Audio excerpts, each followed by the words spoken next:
Hi, welcome to episode 8 of the Plant Your Energy podcast. My name is Cheryl Armstrong. I'm Mark Moses. Today, our guest is Weldon Long. Thank you for gifting us with some of your time this morning and coming on the podcast. My pleasure. I'm really excited about chatting with you. I've been following your story for a long, long time, and we got, some history together. It's great to see what you guys are getting accomplished now. Thank you. So just a little backstory with Weldon and I. Years ago, when I was incarcerated in La Vista in Colorado, I believe it was somewhere around 2010 or 11. I was a core group member for the 7 Habits class inside. He came in, did a sharpen the saw class, and he made such a huge impression on all of us. And so I had also read his book, The Upside of Fear, that was in our library. And then I believe I also read The Power of Consistency shortly after that. So Weldon is an author, an entrepreneur, and now I think he does a lot of public speaking and sales. He's a sales guy. So he's done a whole lot of stuff with his life. I'm going to let him share his story. But I had written to him when I was still inside asking him, hey, when I get out of here, if I get out of here, would you endorse my book? And so sure enough, he said, yeah, you send us a copy of it and I'll endorse it. And so when I got out, I followed through on my end. I sent him a copy of the manuscript, and he's one of the people that endorsed the Plant Your Energy book. And so that's kind of the backstory there. And so I reached out to him and asked him to come on today because Weldon is one of the few people that I know that used to previously be incarcerated, and I'll let him share a little bit of that part of his story because that's where the power lies, is in that transformation he made in his life.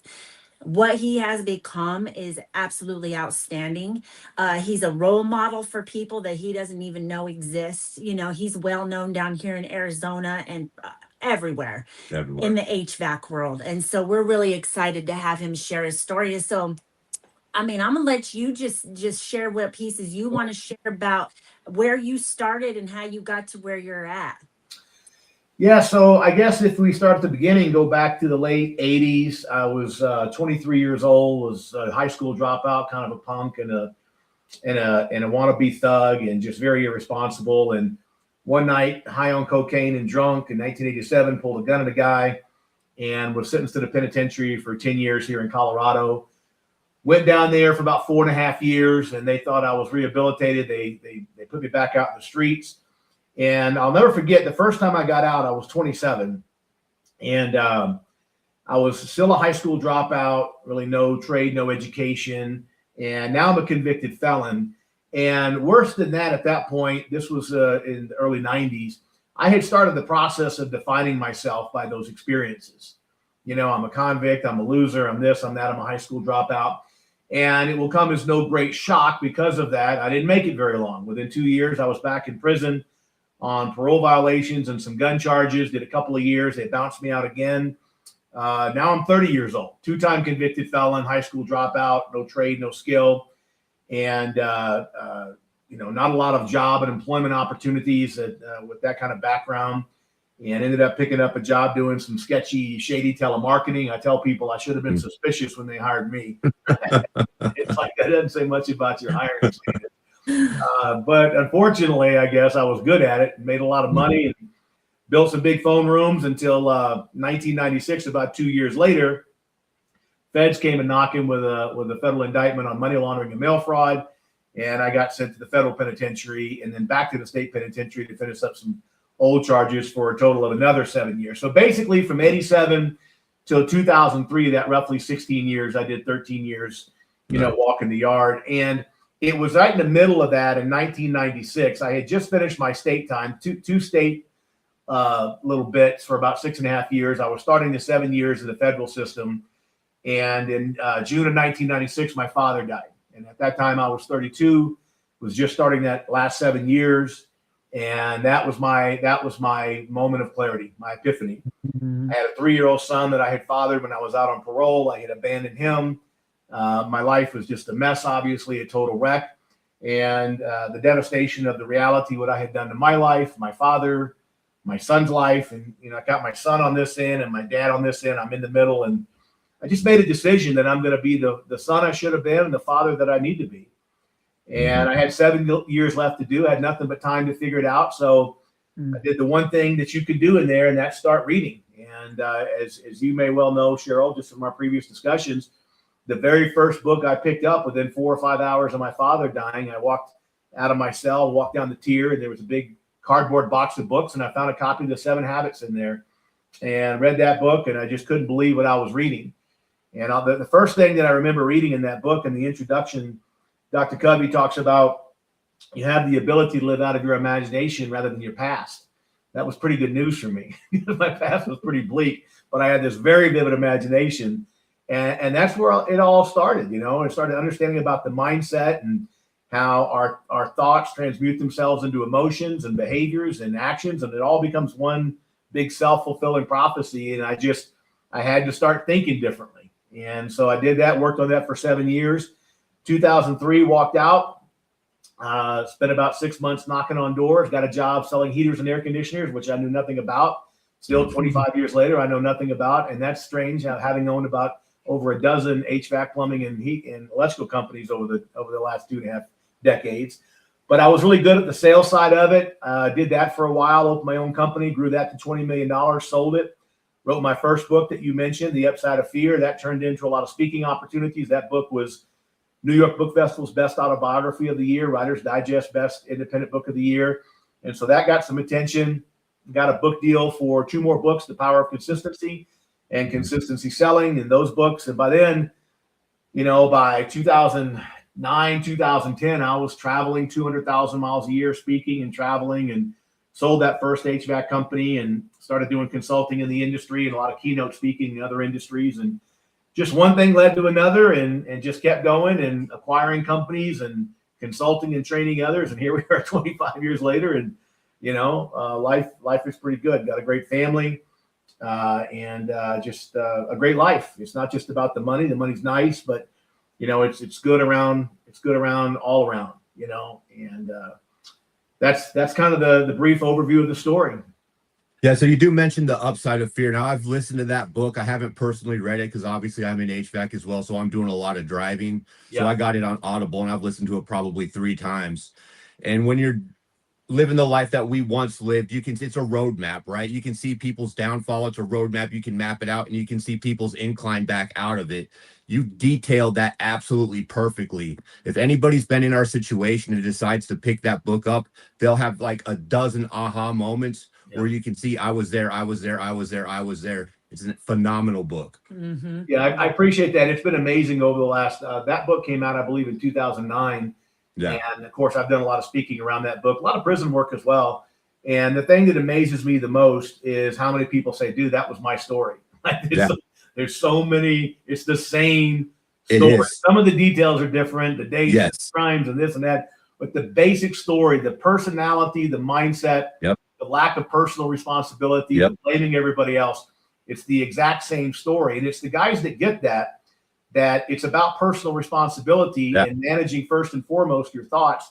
You know, as Viktor Frankl said, when you can't control anything around you, you're left with the only thing you can't control, and that's your thoughts, you know? Correct. And when you understand that, you know, I live by a very simple philosophy. If it is to be, it's up to me. In fact, one of the plates on one of my cars says it's up to you. You know, that's my philosophy. And I've just learned over the last 25 years, 30 years since my father died now in 1996, that bullshit's coming at you in life. We're all going to have money problems, relationship problems, health problems. Nobody gets out alive. It's not a matter of if you're going to face these challenges, it's when you're going to face them.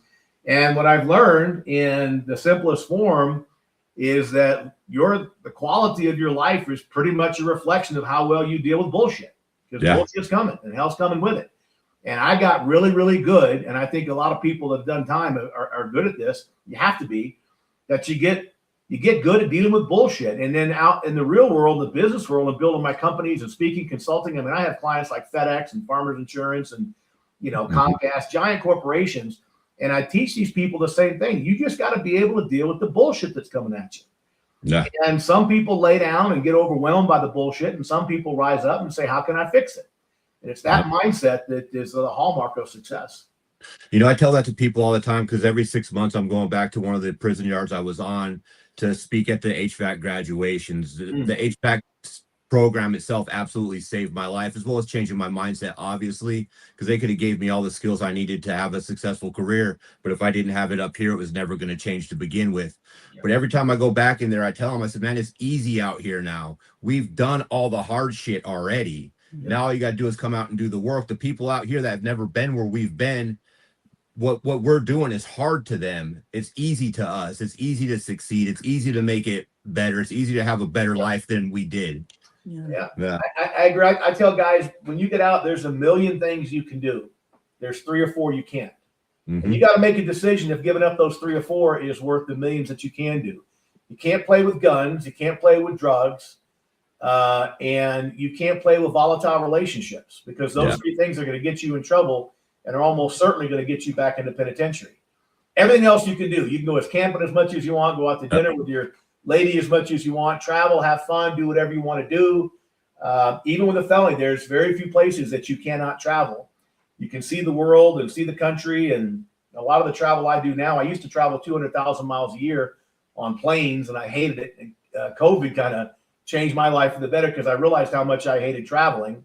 And so I really slowed down. I'm in my 60s now, so I slowed down. I do a lot of online stuff, and I do events here in Colorado Springs. People come to me if they want the content. They got to get on the plane. That's right. So I don't have to live on a plane. Yeah, it's just about getting that mindset, like you mentioned. I always, when I speak to people, I say something similar to something you just said. I always tell people the quality of your life is a direct reflection of the work that you put into it. And so that's why I do everything that I do. I haven't broken out and blown up the way that I obviously would like to, because I think for me, being inside for so long, and doing this on my own, it's about how do I strategically get to where, even close to where you're at, with like, he's interested in the HVAC side of you. I'm interested in the, the publishing, the public speaking, and how you just blew those things up. It's pretty amazing. And so, obviously this podcast is called Plant Your Energy. We like to highlight stories of people that are doing badass stuff with their life and transforming the lives of other people. So, looking back in your life, what do you think was the best investment of your time and energy that completely changed your future? Yeah, I would say that the thing that really changed it for me after my father died was educating myself. And I don't mean in a formal education, going to a college campus or something like that. That's completely unnecessary, and in many cases, a complete waste of time and money. But I remember reading a Socrates quote that an unexamined life is not worth living. Yes. And I really began after my father died. It occurred to me, for many years, I believed that my situation was the judge and the ex-wife and her boyfriend, who was a informant and different things, the prosecutor. It was all these other people's fault. And one day it occurred to me that, man, if I'm in here, my life is this bad because of all these people, then all these people got to change for my life to get better. And that shit's very unlikely to happen. But if it gets back to that Viktor Frankl thing, if I can change it, if all I got to do is I got to start thinking and behaving differently, well, I have 100% control over that. And so when I talk about educating myself, I talk about educating myself in the context of reading and learning. If you read for 15 minutes a day, and I'm talking about, and if you're penitentiary, you got more time than that. But I mean, the average working American out there with a family and a job, 15 minutes a day, you'll get through the average book in about a month. Right? That's 10, 12, 14 new books every single year. Imagine educating yourself on mindset, sales, business, whatever your profession is. In a year's time, you completely transform the level of your comprehension, understanding of your profession. And that's what it's about, developing ourselves. I remember when I was in the penitentiary, I wanted to take an English class, a writing class. And they had this little preliminary exam you had to take. And it was basically a 5-paragraph essay, right? The stuff you learn in 7th grade. Introduction, tell them what you're going to tell them. 3 paragraphs, tell them. And conclusion, tell them what you told them. Yeah. And I couldn't do it. It was not sufficient enough. Just the grammar, the structure, the spelling, all these things was not sufficient to take a basic English course. And I was pretty frustrated by that, but they did offer me some remedial courses. And I'm talking basic punctuation and spelling. But I wanted to learn. I wanted to educate myself. And so I learned how to write. And I look back now, all these years later, having written 3 books, including a New York Times bestseller, an Amazon #1 bestseller. All 3 books, I've written them all myself. I get an editor at the end to help me clean it up, but I do all the writing myself. And to me, that is a classic example of a person who was, couldn't put 5 paragraphs together, but I was able to learn and educate myself to write 3 books. And to me, that's what it's about, is educating ourselves. I studied history. I studied math and science and law, and I just wanted to fill my brain with knowledge. And I'm telling you, when I walked out, that was a big part of my success, because with that knowledge and that education, again, I'm not talking about a formal education, but that education, that knowledge gives you confidence that you can hold your ground in any conversation with anybody. I had an experience a couple of years ago, 6 or 8 years ago now, and I've been getting letters from some lifers at the Nebraska State Penitentiary. And they read my books and they wanted me to come and speak. And I'm like, guys, I can't just show up and knock on the gate. I got to be invited by somebody. So a few weeks later, I get a letter from, I think it was assistant warden or a programs director, inviting me. And as it turned out, I was leaving Colorado, going to Memphis, Tennessee, to FedEx's world headquarters. FedEx has an event every year called their 5-star event. They invite their top 200 performers across the country to come in, have dinner with the CEO, celebrate their success. And they always have a speaker come in. And I've done it a couple of times. So the way my schedule worked out, I flew from here to Nebraska, spent the night, went out to the penitentiary, flew back out that night to Memphis, and then did the 5-star event the next day, had dinner with the CEO and all that business.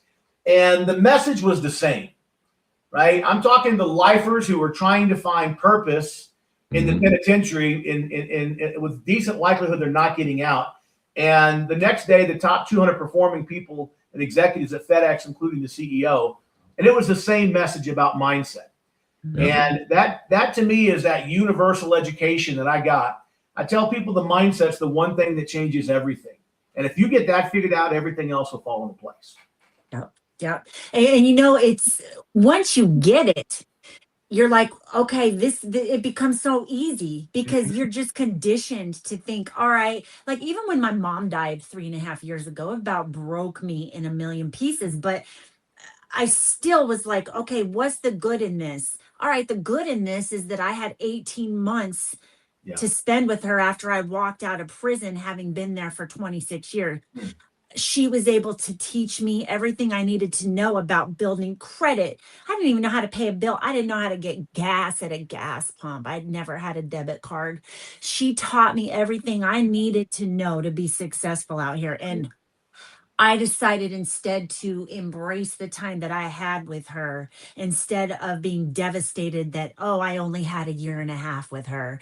And so that's what it's all about. And I try in the work that I do now, because I have a full-time job outside of Plant Your Energy, and it's essentially helping people that are struggling with things. And I tell these people, you know that you can choose every thought that comes into your mind. That's the one thing we really do get to control. And you're handing your power away to these external circumstances and these people. You can't change what they're doing. You can only change what you're thinking about it and how you react to it. And people don't get it. Like they think it's the hardest thing to do. And it's like, you just got to make that switch mentally. As I often say, it is easy to do. It's always a little bit easier not to do it. And that's kind of what I call the conundrum of human nature. As easy as it is to do what you just outlined, it's always a little bit easier not to do it.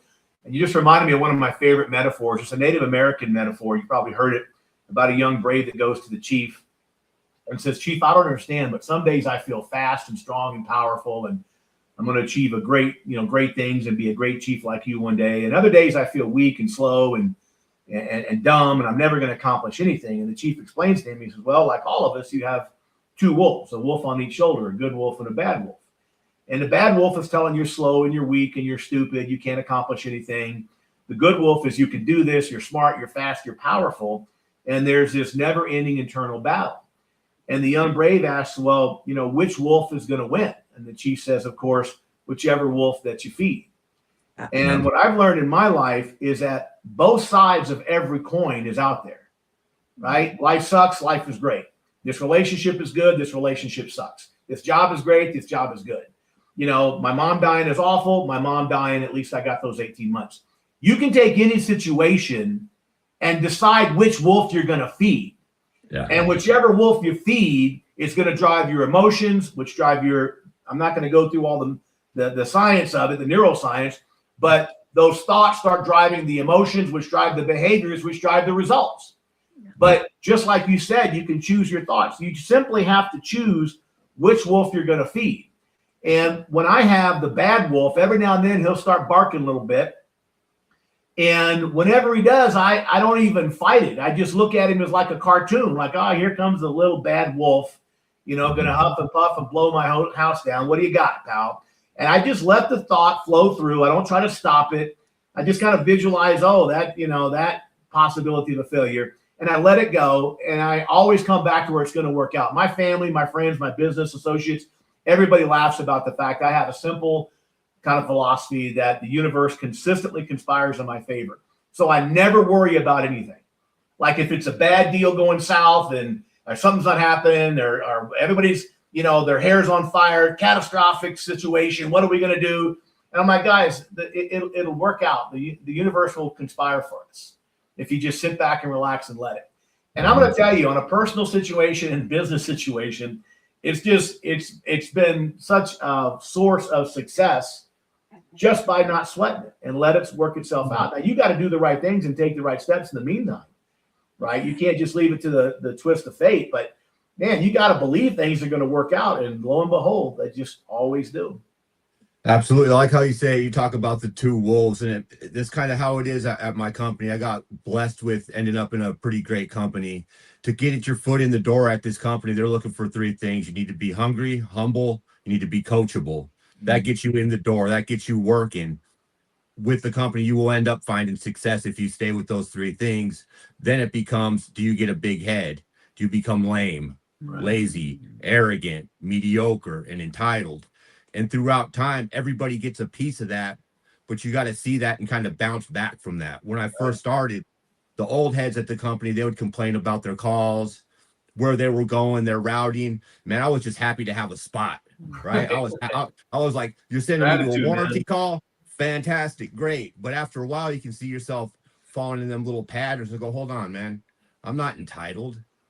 You know, you got to figure those things out. Yeah. The sooner people can figure out the world doesn't owe them shit, the better off they are. Absolutely. Because that's when you got to start doing it. Nobody owes you anything. Mm-hmm. You got to work for it. Put in the work. I swear I say that all the time to people. Like you're bitching and complaining about all these circumstances in your life that suck. You're the reason why you're not doing anything. You're expecting all these other people to cater to your emotions and what you think they should be doing. And it doesn't work that way. You need to fix yourself. Like we all have enough of our own issues to work through. To be worrying about everybody else's all the time is draining. You know, it's interesting. When I got out the last time, my son was 10, he's 33 now. And, the gal I was married to when I first got out, you know, we were raising him and he was 10, 11, 12 years old. Whenever he'd complain about something or something bad happened, she would always say, you know, there's somebody out there right now with the exact same problem you have. The only difference is they don't have any legs or they don't have any arms. Right. And it would put it in immediate perspective. And it's so interesting. A couple of years ago, I met a guy, a really wonderful guy, nice guy, and he had no legs. And he was the happiest, most outgoing, just great guy, you know. It's just like you could just tell it just didn't get him down. And I was talking to him one day and I told him that story. I said, yeah, my ex-wife used to say there's some guy out there with the same problem, no legs. I said, son of a bitch, it's you. You were the guy out here with the problems with no legs. And he laughed and laughed and laughed. But his spirit, his attitude was just infectious. And it would be so easy in that situation just to be down on yourself and feel sorry for yourself. Yeah. I kind of applied that same, maybe not to that extreme, of course, but when I was in prison, I had to do that because I thought that practicing gratitude was a bunch of BS. And I've talked about this previously, and I had to force myself through self-help books and mindset work. I used to get in the shower in the morning and I'd be like, all right, you know what? I have clean clothes to put on today. I've got a shower to take a shower in. I've got soap. I've got breakfast to go eat. All these, like sometimes you got to look really hard when you're in situations like that. And I made myself practice that month after month after month. And I'm telling you now, it is just part of my lifestyle. I take a cup of coffee out in my backyard with the house we bought now. And I'm like, thank you. I am free. I'm sitting out here watching my dogs run around. Most people don't even really take the time to think like this is an amazing moment. And all of those little moments, I say the little things are the big things. I talk about it in my book.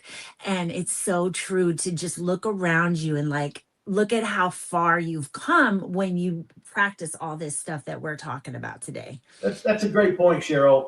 And I had a guy who was a client of mine, worth hundreds of millions of dollars, very successful guy out in California. And one of the things, and I think this is probably pretty typical of people coming out of our situation, like you feel like you've lost a lot of time and you've got a lot of ground to make up. I know when I got out, I was 39 and I felt like, okay, I mean, everybody else has been out there working for 20 years. I got to get to work, right? So and to this day, I'm still a constant sense of urgency to accomplish the next thing. And I was talking to him, and we're out in his house. He's got this magnificent mansion. The pool is like something you'd see in a Las Vegas casino with the columns, and it was just such a beautiful thing. And we're sitting out there one night talking, and he was telling me, have you ever thought about? He goes, I noticed that you measure forward a lot. Like, I got to get this done. I got to build this. I got to get that done. He said, do you ever take any time to look back 5 years to see where you were 5 years ago, 10 years ago? And I'm like, no, actually, I don't. He said, well, let's do that for a minute. And I said, wow, 5 years ago, I was here. 10 years ago, 20 years ago, I was there, and man, what a paradigm shift, a perspective shift to start. I got to start measuring backwards, man, instead of constantly putting pressure on myself. What's next? Yeah. Like, stop and look what you've accomplished the last 5 years. It's usually some pretty good shit. Yeah. Because there's always going to be a next. There's going to be a next thing to reach for, a next thing to grab at. Yeah. And you got to look back and be happy with what you've accomplished. You've accomplished a ton, absolute ton. And even saying it like that is an understatement. Yeah. Like what you have done. That's why it's an honor to have you come on, because at the end of the day, you're just a regular down to earth dude, right? And I know that about you, but you're also a big damn deal. Like I said, in the HVAC world, everybody knows who you are. And so, I mean, that's what it's all about. Weldon is such a powerful example of what planting your energy can really produce when you are intentional and strategic with what you're doing in your life. Yeah. No, it's about having a plan. I write about that a lot in The Power of Consistency, having that prosperity plan, reviewing it on a daily basis. One of my favorite quotes is from James Allen, that dispersion is weakness and concentration is power. And I think a big challenge that we all have in personal and business life is there's a lot of freaking distractions out there. I mean, there's constant shit coming at you, and this thing can take your attention away and that thing can take your attention away. And the key to success for me has been, it hasn't been like some brilliant aptitude or IQ or some brilliant thing. It's focus and execution, right? Focus. And you got to stay focused on working on the 2 or 3 key priorities in your life every single day. And you will lose that focus if you don't review them every single morning, which is why I teach the quiet time ritual. You got to get clarity every single morning, because you'll forget every 24 hours. It's human nature. We got this circadian rhythm, and we do everything in 24 hours. And every day you wake up, it's like it's a new day, and you've forgotten everything you knew yesterday, it seems like. And so that quiet time ritual is 10 to 15 minutes to get clarity and to get focus. Success in life is not a knowledge problem. It is an implementation problem. Everybody knows pretty much what they want. They know pretty much what they need to do. They're just not doing it. And the key of execution is staying focused. I've written these 3 books now, and Cheryl, you've written a book, and you know how hard it is, especially that last 20%. It's like if it's easy at first because it just comes at you, but it's wait a second, okay, there's 3 chapters. What do I do next? Right? There's a lot more that's got to be built out. And I've done speaking at conferences and things, and people will come up and say, man, I've got 5 books, that are half the way or 80% of the way done. Like, how do you finish it? I'm like, you sit down and you write. The 3 books that I've written, all 3 the same way. It's as you know, Cheryl, it takes an enormous amount of concentration. For me, it's the hardest work I've ever done in my life. I can get up on a stage and talk for 3 days and just like, here's the ideas, here's the stories. Writing is a whole different enchilada. It's a whole different ball game. And so it's very, very difficult for me, and focus is the key. But in all 3 books, I'd go to Maui and I would say, okay, I'm going to write for 30 days. The average book is about 60,000 words, the average business book. And I need 2,000 words a day. And so what I'm going to do is I'm going to go there. And when I get up in the morning, there's no golf, there's no beach, there's nothing until those 2,000 words are done every day. And some days those 2,000 words would be done by 7 or 8 in the morning. Other days it was 4 o'clock in the afternoon. Some days I'd go back and reread it. I'm like, that shit is brilliant. I can't believe it came out of my brain. And other days it's like, that's real shit. It's lousy. But I would get those 2,000 words down there. And guess what I had after 30 days? I had a 60,000 word manuscript. Did it need a ton of work still? Of course. But it's execution, execution, execution. And execution is a product of focus. And that's why James Allen said dispersion is weakness, concentration is power. Concentration is not just useful, it's power. It pushes you. It gives you the energy, the intensity to accomplish your primary goal, whatever that is. Dispersion, which is being scatterbrained and working on this and working on that and doing this and doing that. And, oh, what's going on over here? What are they doing? All that shit is complete waste of time and energy. And it's all energy and time you can focus inside, laser focus, execute. And it's true in life and in business. Yes, it is.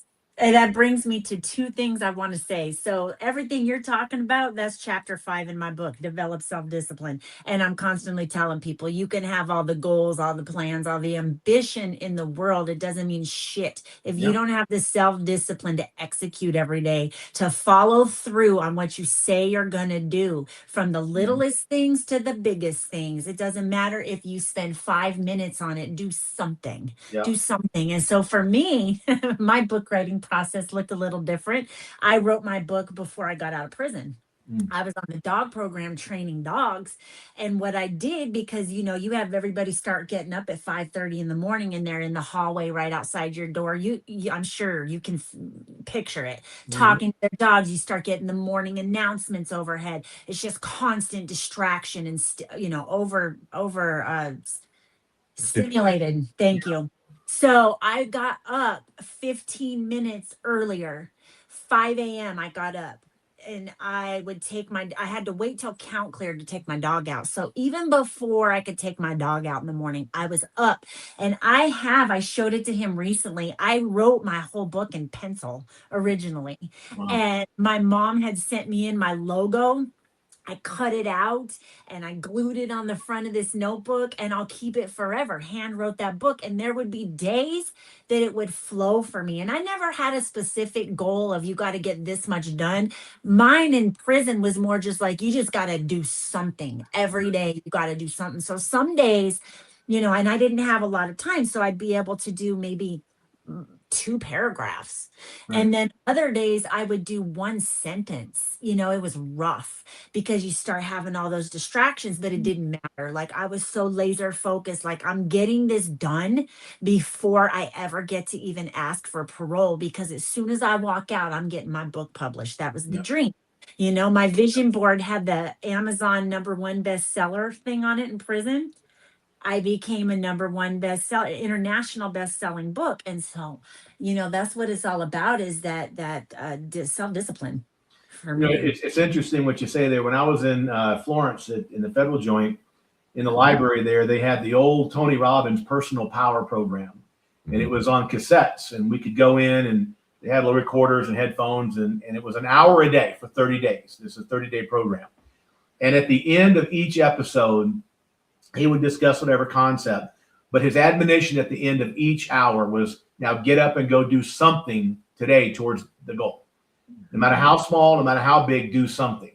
And that's really having a bias for action, and action. Again, it's about implementation, execution. It's not about ideas. I tell my staff, they'll come to me and they'll say, hey man, we could do this, we could do that. I'm like, guys, we don't need another single great idea. Like, we got all the ideas we need. We just need to execute on the stuff right here in front of us. But it's so much easier to get excited and talk about this, because it's harder to stay focused and just execute on what's in front of you. And so it's constant, like herding cats, like keeping everybody focused. Nope. We got all the great ideas we need. We got to just execute on these. Yep. So HVAC has become much more than a career for you, obviously, but it did become a vehicle that rebuilt your life. Absolutely. What is about this trade that could transform someone's future if they fully committed to it? Well, here's the thing. So when I was starting to get my shit together and thinking about getting out in those last few years, I knew with my record, I wasn't getting a job at Amazon or IBM or whatever, right? That wasn't going to happen. And so I started thinking, okay, what are the reasonable opportunities? I was always really good in communications. I'd been studying sales for years, Tom Hopkins and Brian Tracy and these guys. And Tom Hopkins became a great friend. We traveled together for 5 years and did events. And it was like just following one of your heroes around for 5 years. It was really a lot of fun. So people asked me why I chose the HVAC industry, and I didn't. It chose me. But what I knew is I needed some sales and communication skills, and to go look for like a mom and pop type operation that maybe didn't have the policies and the procedures and things about, hiring people with checkered past. It's funny, in my companies now, people always say, well, how do you tell your homeowners that, I've had 12, 14 companies now. I own 7 right now. Do you tell your homeowners you do background checks on everybody? I'm like, absolutely. We do background checks on everybody. We tell our homeowners. We don't tell them we all passed it. We just tell them we give them all background checks. Because I couldn't get through it. But I fell into the heating and air conditioning industry by happenstance. 6 months of knocking on doors while I was living in the halfway house, and finally found a guy who unfortunately recently passed away, but gave me a shot. And I could not believe my very first month in this business. I got the job in June, the last week of June of 2003. And the next week I went out with no training, other than a week with the installers and kind of seeing how a system goes together, because I don't have any mechanical skills. Went on a couple of sales opportunities with the owner of the company. The next Monday, he gave me a lead, said, go sell. And I knew sales was about building trust and relationships. It wasn't so much about the product or service. And I went out and sold $149,000. In fact, I came across recently my old Franklin Day Planner and had every deal I wrote that month. And it was $149,000 in sales. And by the way, the average ticket back then was about $6,500. That's a lot. Yeah. That's a lot. Yeah. And so, in today's dollars, it'd be $350,000 with the average ticket of $15,000 to $18,000. But I just took to it like a duck takes to water, man. It was good. And what I realized is that this industry and the residential services in general, there's just unlimited opportunity for wealth and prosperity. Mm-hmm. It's an industry that's very forgiving. There'll be the naysayers, man. I had my competition back in 2007 when I first built my first company. They were able to get the Gazette, the newspaper here, to do this big expose on whether or not I should be allowed to be in people's homes in the contracting industry. It was the headline of our newspaper, Ex-Con's Life in the Balance. They had an old mugshot of me on the front page of our newspaper. Inside the paper was the whole, every arrest, everything, and the whole thing. And in the middle of that big page, there was a little summary box of every arrest and conviction. And I got arrests for attempted murder and convictions for kidnapping and money laundering and mail fraud, and you name it. I mean, it goes on and on and on. And for the next few years, it was very common for us to go on a sales call or go into a house. If one of our competitors had been there, that mugshot would be on their kitchen table with my criminal record pasted to the back of. They would just pass them out like greeting cards. And what I found is that while the competitors, there's always going to be haters out there, especially if you're successful, but the industry at large is very, very forgiving and generous and kind.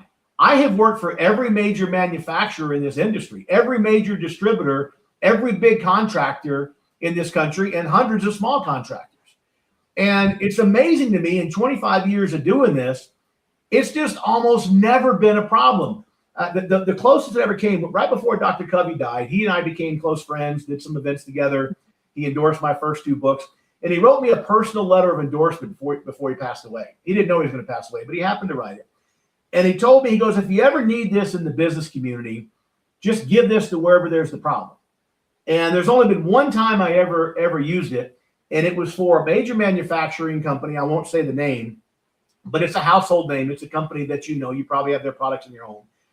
And I had been negotiating this deal to train 2,000 of their dealers with the sales side people, and we got the deal done in principle, and then it went to public relations and legal. And public relations and legal said, we can't hire this guy to train our dealers. Do you know what he's done? Do you know who he is? Because they did their background. And they're like, yeah, he wrote a book about it. It's part of the whole story, right? And they called me up and they said, hey, we're getting a lot of pushback from legal, and we gave them your books and told them that's whole part of your story. I said, well, let them see this. And I sent that letter. The only time I ever used it, sent that letter. They took that letter to legal and public relations, and I never heard another word about it. We signed the deal in a couple of weeks. Wow. And so that's what I mean, that if you're doing the right things, right, you're doing the hard work, you're chopping the wood, you're doing the work that Cheryl's talking about, this industry will cut you a break and give you a chance. Now, if you screw it up, that's going to be on you, but it will give you a chance. And I don't know why. I guess, it's not like everybody in the HVAC industry went to the penitentiary, but most of the guys in the HVAC industry, like, they're a little rough and tumble, hard scrabble group of people, right? They're very, very tough. And they've all had some bad spots in the road. And I think because of that, that's where there's a lot of forgiveness, a lot of grace, a lot of generosity. And I mean, it's been so good to me. It's ridiculous. Yeah. Go ahead. So do you have anything else for him? Any other questions? Yeah. So if this were your last interview you ever gave, what would be one lesson you'd want every listener to remember about success, purpose, and living a meaningful life? I think if there was just one lesson, I would summarize it with the famous Ralph Waldo Emerson quote, that we become what we think about all day long. Mm-hmm. And if you can understand that lesson and feed the right wolf, everything else, the universe will conspire in your favor. But if you're feeding the wrong wolf and you're thinking the wrong things, it doesn't matter how much you want it, how bad you want it. You have to feed the right wolf. You have to understand that thoughts are things. Mm-hmm. And I talk a lot about that in The Power of Consistency, the neuroscience of how the thought chemically triggers the emotion, which triggers the behavior, which triggers the result. And the scary part about it, your thoughts trigger emotions, emotions trigger behaviors, even if the thought is wrong. Like, you can believe something that's not true. It's going to drive very real emotions and very real behaviors and very real results. One of the examples I use is, you come out of the theater one night, it's you and your lady, got a couple little kids with you, you're walking across the parking lot, and some dude comes running towards you. He's covered in blood, he's screaming, he's got a knife in his hand, he's running towards you and your family, and your immediate thought is danger, danger, danger, right? That's the thought. Within a nanosecond, it shoots chemicals into your hypothalamus, and now you're producing epinephrine, adrenaline, and you go from thinking angry and thinking afraid to feeling it. That's what people got to understand. You don't have these random emotions. You think something, and then it transmutes itself into feelings. So now you're feeling angry and scared. What's the next step? You got to take some action, fight or flight. Well, you decide you don't have time to run because you got little kids, so you got to fight the guy. You step out, you connect with him, you hit him in the jaw, you drop him like a sack of potatoes. What's the result? You protected your family. Job well done. Just the way it's supposed to happen. Thought triggers emotion, response, and results. Problem is, police get there, and you find out that your thought was completely wrong. Turns out the guy was no threat to you whatsoever. It was a kid. The blood was fake. The knife was fake. He was running across the parking lot to meet some friends for a Halloween party. You assaulted a perfectly innocent teenager because your thought was wrong. Mm-hmm. But even though the thought was wrong, how real were the emotions you felt when it was happening? Yeah. How real were your behaviors of breaking his jaw? How real are the results of him eating through a straw for 6 months with his jaw wired shut? You have all these real emotions, real behaviors, and real consequences from a thought that was bullshit. And we all have these things, and that's where it takes the introspection, the hard work to challenge your thoughts and compare them. Like Dr. Covey used to say, like, you have to examine your paradigm, your map. How are you looking at the world? Is it truly accurate? Or is it a reflection of some crazy shit from your past? Yeah. So the sooner people can realize that connection, that the thoughts drive everything, the sooner they're going to be able to make better choices, which drives better emotions, which drive better behaviors and results. It ain't rocket science. I tell people it is brain science, but it ain't rocket science. Yeah. That's right. And I'm glad that you just gave that whole example because it's a very powerful illustration of our filters. And that was something that I actually had to work through. I did a 3-year program to get early release from prison because I had a 96-year sentence. Mm. But the laws for juveniles convicted as adults changed, which led me to get into this 3-year program, which led me to my early release in 2021.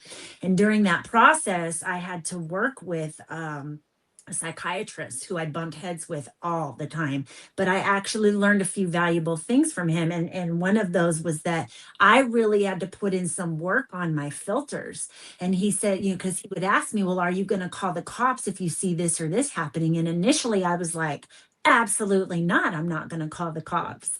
Right. So, that whole mindset. And so I had to really focus on, I got to undo this stuff. All these toxic, unhealthy filters that I have up here, they got to go. And I need to become as he would say, like a normal citizen. And so I had never really been that. I went in when I was 16 and I was coming out in my 40s. And it's so critical that we honestly evaluate those flawed thinking patterns and we got to get rid of them, Yeah. Yeah. Yeah. No, they're So very dangerous. They're very dangerous.